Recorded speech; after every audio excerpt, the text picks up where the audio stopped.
우리는 우리의 신앙 여정을 흔히 광야에 비유하곤 합니다.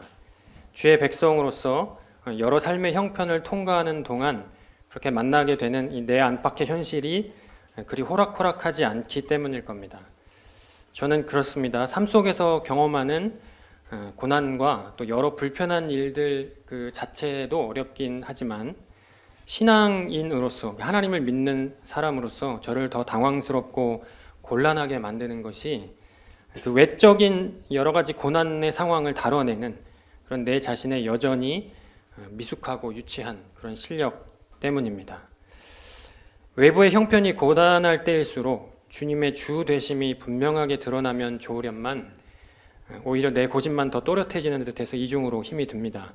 주께서 가르치시고 보여주신 목적지는 명확한데 그에 비하면 현실의 내 모습은 여전히 너무 형편없다는 것이 오늘도 어김없이 발각이 되니까 참 괴롭고 민망한 것입니다. 출애굽 과정에서 큰 이적과 기사를 경험한 이스라엘 백성들의 그 광야 생활을 한번 보십시오. 그들이 벌인 크고 작은 그런 수많은 시행착오들이 광야 유랑기의 변곡점들을 대부분 차지하는데 이스라엘의 이러한 적나라한 실체는 그곳이 광야였기 때문에 발각되었다 이렇게 이야기할 수 있을 겁니다. 황량하고 덥고 방향이 어디인지 가늠하기 어렵고 지루하고 그런 곳을 지나다 보니까 그들이 얼마나 목이 뻣뻣한 백성들이었는지가 확인된 것입니다. 그들이 애굽 뒷골목을 얼마나 좋아하는지 그것이 제공하는 불의하고 거짓된 안식 그런 쾌락을 얼마나 사무치게 그리워하고 사랑하는지가 들키고 만 것입니다. 물론 발각되어야 합니다.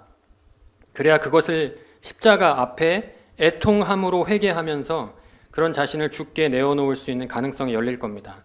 그렇게 오직 그분만이 나의 주님이 되시는 곳을 향해서 나아갑니다. 광야와 같은 그런 우리네 현실, 우리네 삶을 그런 맥락에서 해석할 수 있다면 우리의 삶은 구원을 이루고 새 창조를 향유하는 과정일 겁니다. 그런 점에서 누군가는 삶을 경이이고 신비라 이렇게 부르기도 할 테지만 나는 여전히 애굽이 익숙하고 세상이 좋고 고집은 황소처럼 세고 새 질서를 누리는 일에는 너무 미숙하기만 하니까 분명 경이와 신비라는 사실에 동의는 하면서도 때론 그 앞에서 깊은 한숨이 새어나올 때가 있다는 겁니다. 먹을 것, 입을 것, 이 생의 자랑에 집착하는 모습이 여지없이 드러났음에도 그것을 내려놓기가 쉽지 않고 육신의 안위를 걱정해야 하는 때, 질병으로 고통이 극심할 때에도 괜찮다, 나는 주님만으로 만족한다 라고 고백할 수 있을까 생각하면 자신이 없습니다. 이 대적들, 이 세상은 갈수록 더 크고 강한 무기들로 우리를 꿰고 유혹하고 하는데 나는 그 앞에서 참 많이도 흔들립니다. 사랑하는 성도님들, 우리가 복음을 잘 배우고 있다면 우리는 우리의 신앙함이 이처럼 큰 인내를 요구하는 정말 지난한 과정이라는 사실을 모르지 않습니다. 만만치 않습니다. 그래서 때로는 적당히 타협하면서 넓은 길로 가고 싶은 유혹이 찾아오기도 합니다. 하지만 소명의 성도님들, 금방 우리는 그런 유혹일랑 물리치고 좁은 길로 나아가기를 멈추지 않습니다. 왜 그렇습니까? 우선 이 길이 생명의 길이요 주께서 앞서가신 유일한 살 길이기 때문입니다. 십자가를 통과해야만 찬란한 부활 영광을 누릴 수 있다는 것 잘 압니다. 우리는 목적지에 대한 분명한 이해를 가지고 있고 그것을 가지고 길을 나서는 겁니다. 이것은 분명 정말 중요하고 본질적인 지식입니다. 하지만 저는 이 지식만이 전부라면 사실 좀 자신이 없습니다. 그에 더하여 저는 때때로 들려주시는 아버지의 사랑 고백 때문에 이와 같은 신앙 여정에도 힘을 내보는 겁니다. 항상 함께 하시는 성령님 통해서 아버지께서 말씀하시길 이 길을 너 혼자 가게 두지 않는다 하시니 그래도 좁은 길 가야지 그렇게 결심을 내보는 겁니다. 그래서 십자가에 새겨진 그 주의 사랑을 늘 곱씹어 묵상하는 일이 우리에게는 그렇게 중요합니다. 우리가 그런 사람들 아닙니까? 상황이 어떻든 아버지께서 나를 끔찍이도 아끼신다는 믿음만 흔들리지 않으면 나를 사랑하는 그분께서 함께하사 돌보시고 가까이 계신다 그 믿음만 견고하다면 그래도 좀 힘을 내는 사람들이 저와 우리 성도님들 아니십니까? 네. 이 믿음은 결코 헛되지 않다는 것을 우리는 성경 곳곳에서 확인할 수 있습니다.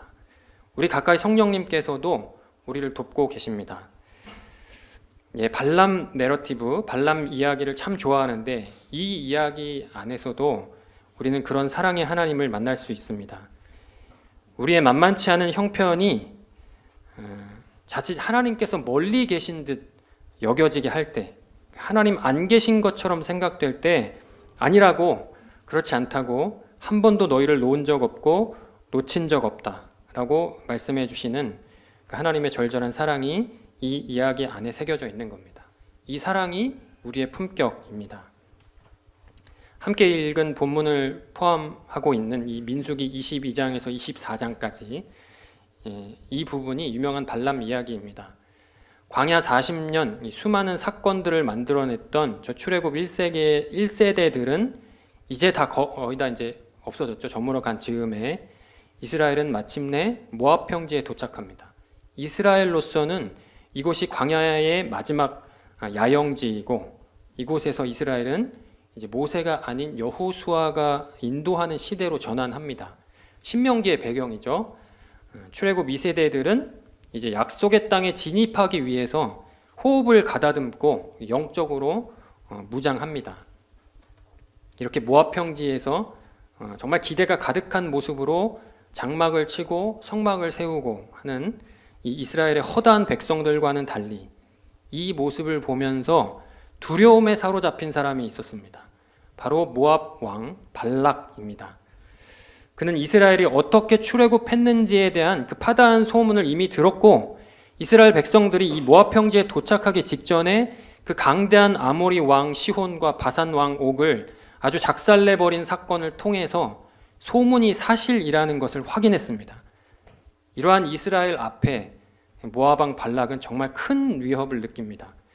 수를 헤아릴 수 없는 허다한 이스라엘 무리들이 소가 밭에 풀을 뜯어먹음 같이 자기 사방에 있는 것을 다 뜯어먹을 것 같았고, 심지어 아모리 왕 그리고 바산 왕에게 벌어진 모든 일들이 자기들의 일이 될 수도 있었기 때문입니다. 이에 이 어리석은 발락은 당시 유명했던 복술가 혹은 예언가라 할 수 있는 발람에게 이스라엘을 향한 저주를 요청합니다. 이 발락을 두고, 모압 왕 발락을 두고 어리석다고 표현한 것은, 그렇게 두려웠다면 그는 이스라엘과 친해져 보려는 노력은 왜 안 했을까요? 하나님의 일을 방해하고 하나님의 백성들을 해하려는 이 세상의 도모는 정말 집요하고 끈질긴 듯합니다. 오직 주님께만은 기어코 대적의 길을 걷습니다. 심지어 그 길이 분명 자기들의 멸망으로 이어지리라는 것을 감지하면서도 이상하게 그들은 멈추지 않습니다. 아무리 저주를 부탁해도 그것이 축복으로 바뀌는 이 일을 보면서 발락은 그래도 뭔가 좀 깨닫는 것이 있어야 하지 않았겠습니까? 신탁을 전하는 발람은 매 축복의 끝에 하나님께서 말씀하신 것을 내가 행하지 않을 수 없다고 그렇게 이야기하는데도 발락은 포기하지 않고 어떻게든 저주를 행하려고 안간힘을 씁니다. 발람도 그렇습니다. 이 복술자 발람도 이 과정에서 하나님이 어떤 분이신지 누구보다도 잘 알았을 것이 분명하지만 그는 나중에는 결국 이스라엘에 치명적인 독을 뿌려버립니다. 주 앞에 자기 자리를 내어놓는 일이란 얼마나 어려운 일입니까? 주님이 누군지 모르지 않으면서도 그들은 그들의 길에서 후퇴할 생각이 없습니다. 그런 점에서 우리 성도님들, 주와 원수된 자리에서 도망하여 주를 사랑하는 이곳에 있는 것이 얼마나 큰 은혜인지 잊지 않으셨으면 좋겠습니다. 이렇게 시작된 이야기가 발람 이야기입니다. 이 이야기 안에 하나님께서 당신의 백성들을 얼마나 아끼고 사랑하시는지, 당신의 백성들을 사랑하여서 어쩔 줄 몰라 하시는 그 하나님의 마음이 고스란히 담겨 있습니다. 22장 4절에서 5절 이렇게 기록합니다. 미디안 장로들에게 이르되 이제 이 무리가 소가 밭에 풀을 뜯어먹음 같이 우리 사방에 있는 것을 다 뜯어먹으리로다 하니 그때에 십볼의 아들 발락이 모압 왕이었더라. 그가 사신을 부올의 아들 발람의 고향인 강가 부돌에 보내어 발람을 부르게 하여. 이 발람 이야기를 나눌 때 먼저 주목하고 싶은 것이 있습니다.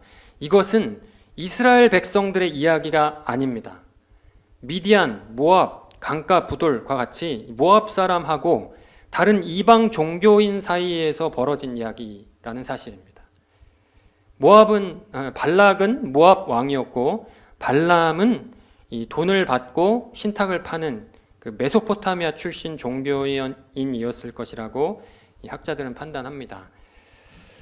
발람이 모압 왕 발락의 사주에도 불구하고 하나님께서 말씀하신 신탁을 그대로 전달하는 이런 모습에서는 얼마간 선지자적인 그런 면모를 드러내 보이지만 나중에 신명기나 이 신약성경 베드로 후서는 이것을 부정적으로 해석합니다. 발람은 사실 자기 탐욕을 채우고자 돈을 받고 이스라엘을 저주하려 했는데 하나님께서 막으시고 축복하신 것이다 라는 것입니다. 발람이 훌륭해서가 아니고 하나님께서 행하신 일로 평가한 것이죠.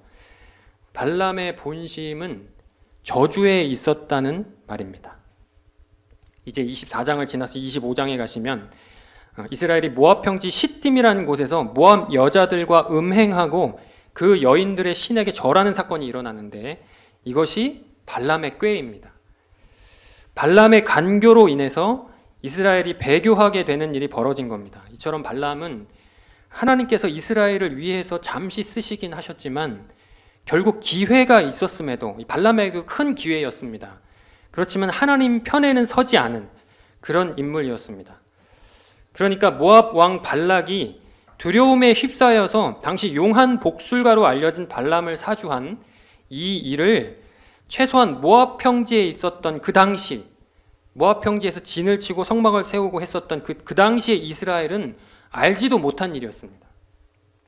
이스라엘은 가나안 땅을 바라보면서 다만 그들이 해야 할 일을 하고 있을 뿐이었습니다. 텐트를 치고 말씀을 듣고 하는 사이에 발락과 발람은 이스라엘 백성들의 진을 바라볼 수 있는 그 높은 산에 올라가서 일을 도모하고 있는 것입니다. 그들끼리 일을 이렇게 도모하고 있는 겁니다. 이스라엘이 채 인지하지도 못한 사이에 벌어진 일이었습니다. 이것이 저는 얼마나 감격스러웠는지 모릅니다. 우리가 알지 못하는 사이에 우리 주변에서는 얼마나 많은 일들이 일어나겠습니까? 우리가 그 아슬아슬한 상황들을 인지하지조차 못하는 중에도 하나님은 우리를 눈동자같이 지키신다 하는 이 사실이 새삼스럽게 정말 큰 격려로 다가온 겁니다. 때때로 하나님께서 마치 없는 분처럼 여겨질 때 하나님 나에게 관심이나 있으실까 하면서 이 서운함을 숨길 수 없을 때에도 사실 그분은 우리 곁을 한 번도 놓친 적이 없으셨습니다. 시편의 고백이 이렇죠. 이스라엘을 지키시는 이는 졸지도 아니하시고 주무시지도 아니하시리로다. 어떻습니까? 이 모압 평지에 도착한 이스라엘은 그곳이 평지였기 때문에 그만큼 큰 위험에 노출되어 있었다고 봐야 됩니다. 최소 100만 이상 되는 엄청난 수의 사람들이 모두 다 건장한 군인들도 아니고 일반 남녀노소가 이 성이나 요새 같은 그런 엄폐물 하나 없이 단지 평지에 진을 치고 있으니 이것은 언제라도 쉽게 공격당할 수 있는 배치였을 겁니다. 더구나 아모리 왕 시혼, 바산 왕 옥과의 싸움을 끝낸 것이 오래되지 않았습니다. 물론 큰 승리를 얻었습니다만 이것은 당시 가나안 나라들 사이에서는 한편으로는 두려움도 주었겠지만 다른 한편으로는 그만큼 큰 경계의 대상이 되게 했을 것이 틀림없습니다. 지금 모압 왕이 그러고 있는 것처럼 가나안 나라들이 언제든 연합해서 이스라엘을 공격할 수 있는 형편이었습니다. 그런데 가나안 사람들은 이스라엘을 쉽게 공격하지 못합니다. 발락의 경우처럼 이 두려움이 전의를 상실하게 만든 것입니다. 누가 이 일을 행하셨습니까? 이스라엘이야 알든 모르든 하나님께서 행하신 일입니다.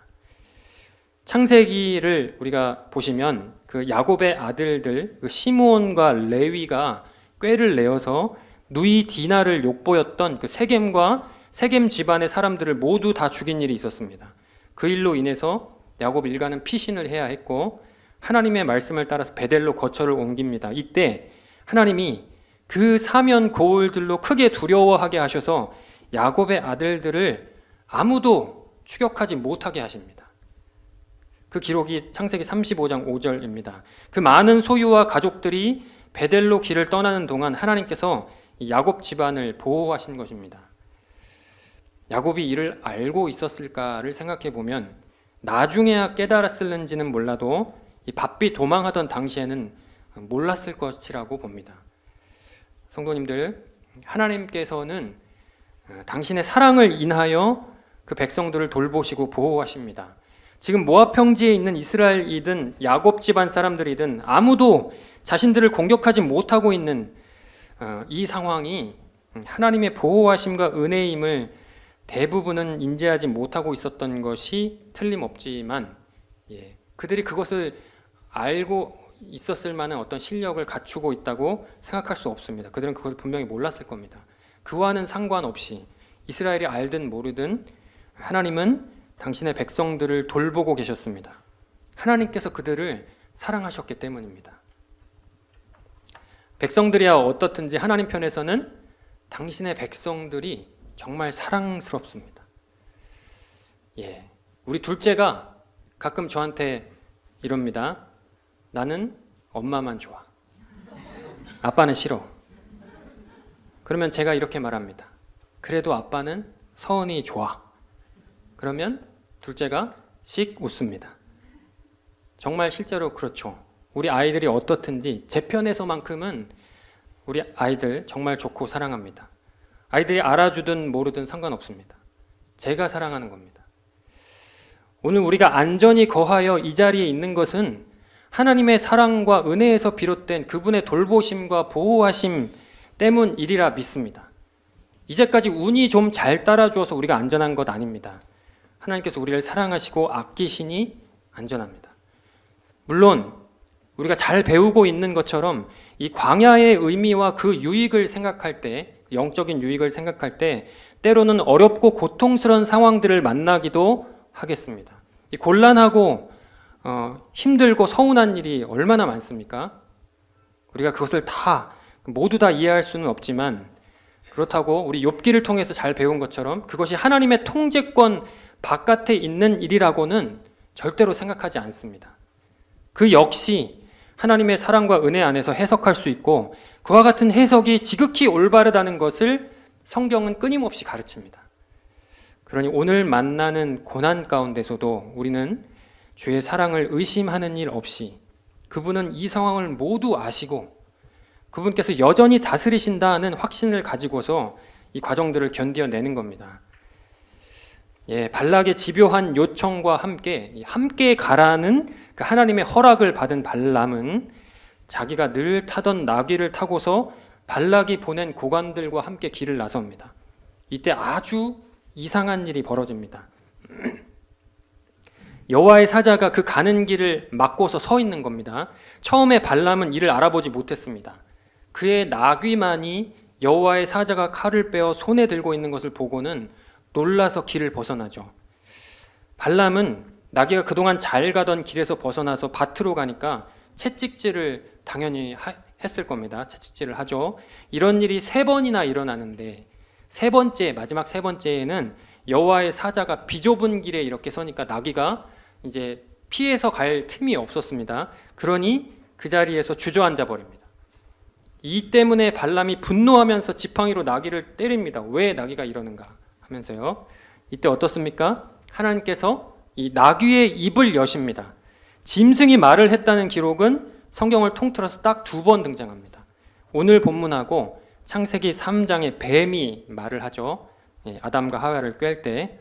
그만큼 이 장면은 굉장히 드문 장면이고 당시 발람은 말할 것도 없거니와 이 글을 읽는 독자들까지도 매우 놀라고 주목하게 되는 그런 사건입니다.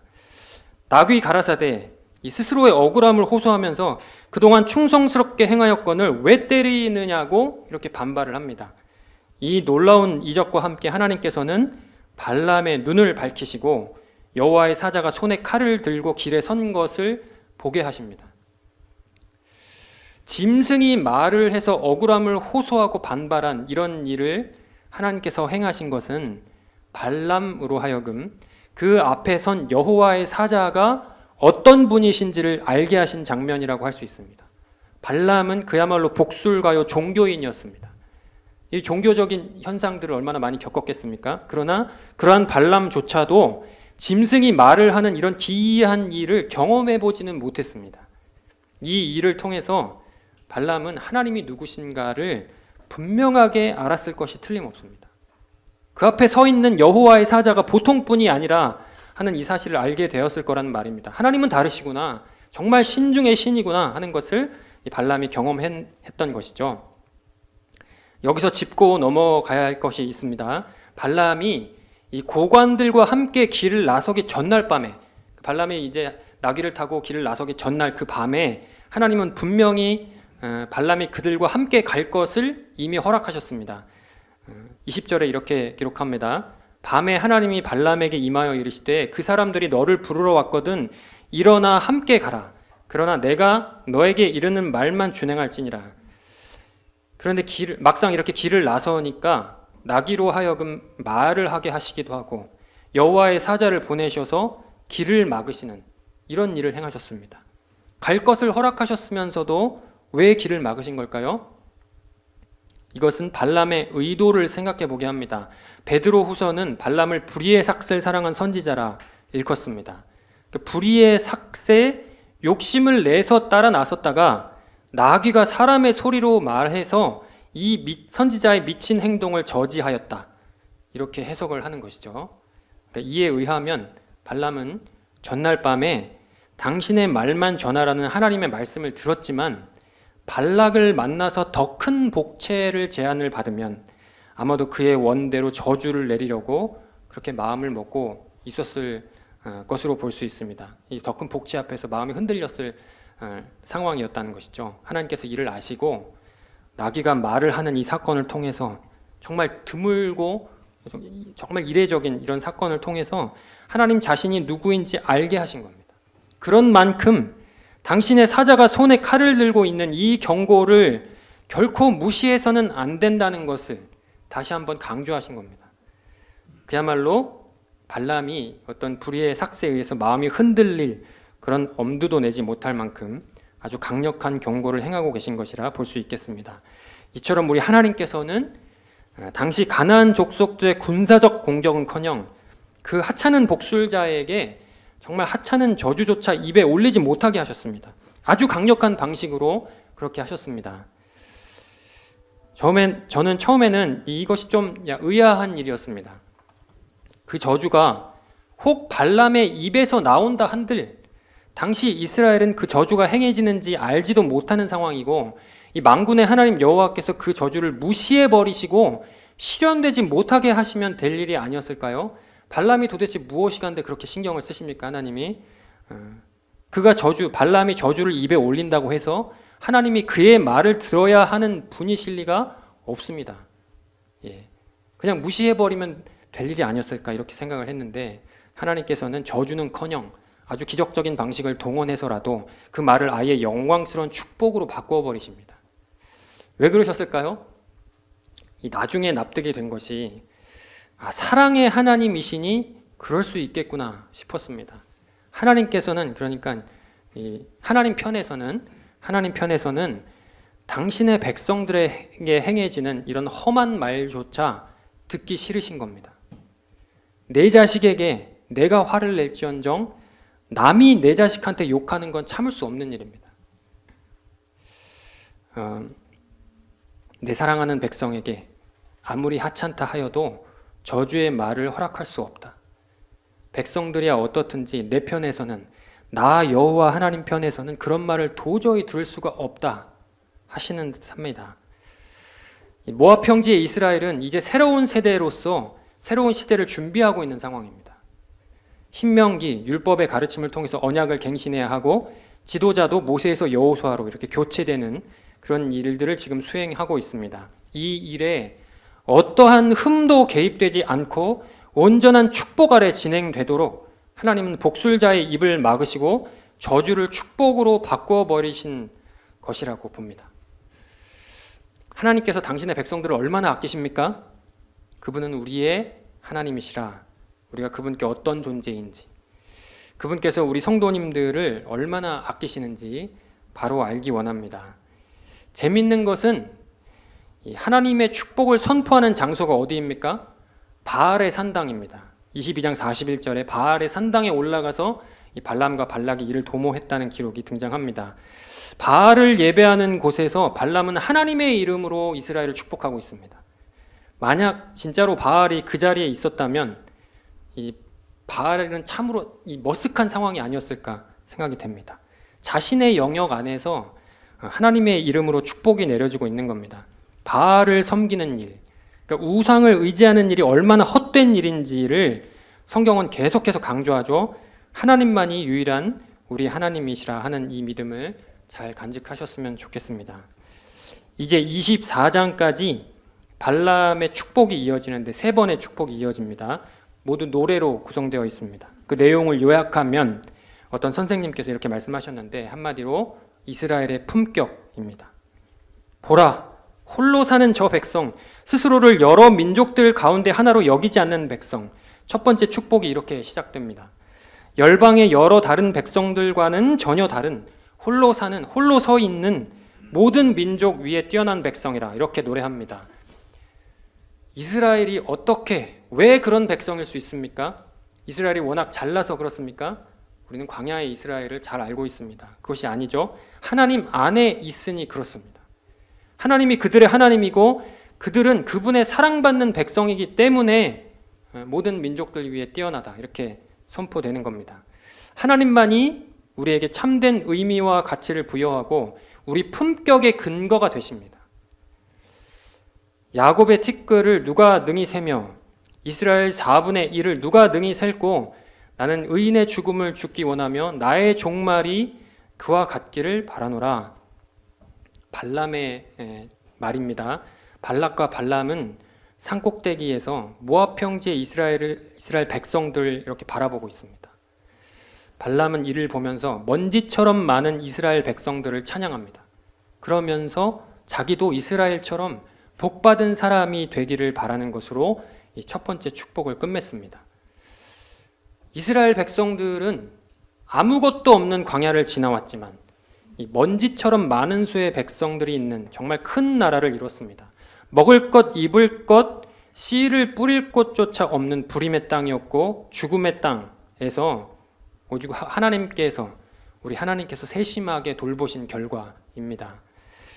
하나님께서 그들과 함께 하시니 이스라엘은 이방 나라들에게는 경외와 두려움의 대상입니다.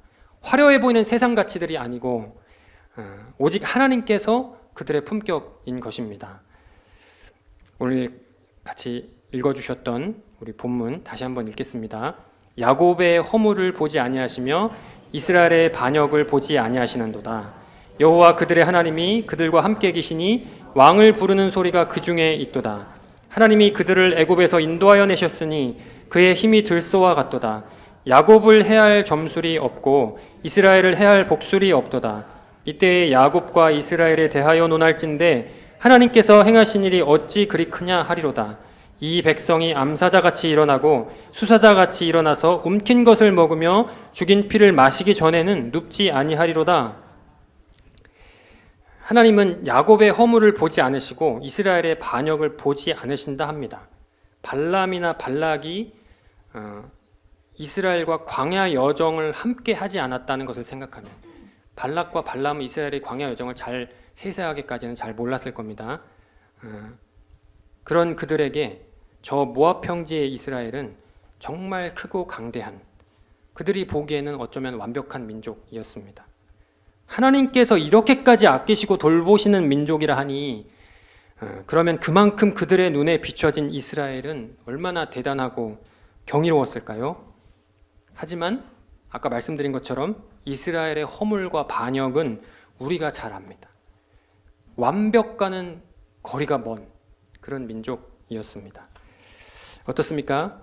하나님께서 이스라엘의 허물과 패역을 보지 않으신다 합니다. 이제 새 시대를 준비하는 때인 만큼 하나님은 이스라엘을 그렇게 사랑스러운 눈빛으로 바라보고 계신다는 것을 나타냅니다. 아무리 자식이 못났을지언정 자식을 그의 허물로만 바라보는 부모는 없을 겁니다. 24절은 이스라엘을 사자에까지 비유하는데 사자가 일어나 움킨 것을 먹을 때 하죠. 그러니까 사자의 모습 중에서도 가장 강인할 때의 모습입니다. 실제 이스라엘이 그렇습니까? 예. 이스라엘 백성들은 정말 부지런히도 아버지의 속을 썩인 그런 사람들이었습니다. 그것을 기억하면 그럼에도 이들이 포효하는 사자에 비유될 수 있는 것은 하나님께서 행하신 일이 어찌 그리 크냐 이렇게 선포하고 있는 것처럼 오직 하나님께서 그들과 함께 하시기 때문입니다. 여기에는 백성들을 향한 하나님의 마음, 그 놀라운 사랑, 그리고 당신의 의지가 담겨 있습니다. 내가 그렇게 할 것이라는 겁니다. 너희가 나에게는 그런 존재들이라. 너희는 내 자랑이라. 내가 그렇게 할 것이라. 그러니 이스라엘은 사자와 같을 수 있는 것입니다. 하나님께서 우리의 힘이시고 반석이고 요새이십니다. 정작 이스라엘 백성들은 이 사실을 얼마나 절실히 깨닫고 있는지 알 수 없지만 주변에 있는 이방 나라들이 볼 때에는 이스라엘은 정말 위대한 나라였고 그 나라를 이루신 하나님은 위대한 분이었습니다. 하나님께 이스라엘은 그렇게 사랑스러운 자녀들입니다. 우리 성도님들이 하나님께는 그런 분들이십니다. 하나님을 나의 주 나의 하나님이라 고백하는 모든 사람들이 이 축복 안에 있습니다. 세상에는 경탄할 성취를 이룬 수많은 사람들이 있지만 그럼에도 하나님께는 모든 인생 가운데서 주님 안에 거하기를 쉬지 않으신 우리 성도님들에 비할 수 없습니다. 우리 소명의 성도님들이 주님의 자랑이고 품격이십니다. 어떤 때라도 우리 하나님께서 당신의 그 사랑스러운 눈빛을 거두지 않는 분들이 우리 소명의 성도님들이시라 하는 이 사실을 꼭 기억하셨으면 좋겠습니다. 야곱이여 네 장막들이